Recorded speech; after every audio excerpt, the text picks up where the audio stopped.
लोग smart meter लगा रहे हैं गांव में, तो इससे हमको भविष्य में क्या फायदा और क्या नुकसान होने वाला है? देखिए, सबसे पहले स्मार्ट मीटर जो है जी इससे कोई नुकसान इसका नहीं है, ठीक है। और इससे फ़ायदा ही फ़ायदा है। पहला फ़ायदा ये है कि पहले क्या होता था कि जो मीटर रीडर आपके घर पे मीटर रीडिंग के लिए आता था, ठीक है, तो अपने हिसाब से वो रीडिंग बना देता था। अब आप उसमें कुछ ना कुछ गलतियाँ उससे हो ही जाती थी। अब गलत रीडिंग की वजह से आपको काफ़ी परेशानी होती थी।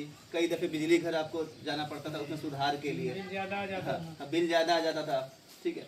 और कई दफ़े जो रीडर होता था वो आपसे पैसे की भी डिमांड करता था, जो कि गलत था वो। लेकिन अब स्मार्ट मीटर लगने के बाद से आपको किसी प्रकार का पैसे देने की ज़रूरत नहीं है, पहली चीज़। दूसरा फ़ायदा ये है कि अब आप क्या कीजिए कि आपके मीटर में जितना उपयोग कीजिएगा आप, उसी के हिसाब से रीडिंग आएगी। और उस रीडिंग को अपने डेली की खपत को, साप्ताहिक खपत को, मानसिक खपत को आप अपने मोबाइल एप्लीकेशन के माध्यम से देख सकते हैं कि हमने आज सोमवार को इतना यूज किया, इसलिए यूज किया कि हमने आज टुल्लू इतना देर चलाया, या एसी भी चलाई या कूलर भी चलाई, वो सब समय के साथ हो रहेगा सारी चीज़ें।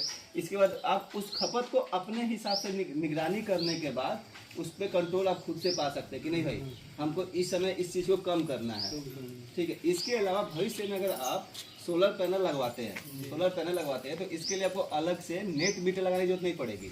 जो आपका स्मार्ट मीटर है यही उस पर भी काम करेगा, ठीक है। तीसरा फायदा है कि अब आपको बिजली बिल जमा करने के लिए बिजली घर जाने की जरूरत नहीं पड़ेगी। अब आपको अपना काम धंधा छोड़ के मान चला कि बिल आ गया भाई, चलो टेंशन रहता है कि अब जाके हमको विभाग जाना पड़ेगा उसको जमा करने के लिए। नहीं, अब आपको मोबाइल जो है अपने मोबाइल से ही अपना बिल देख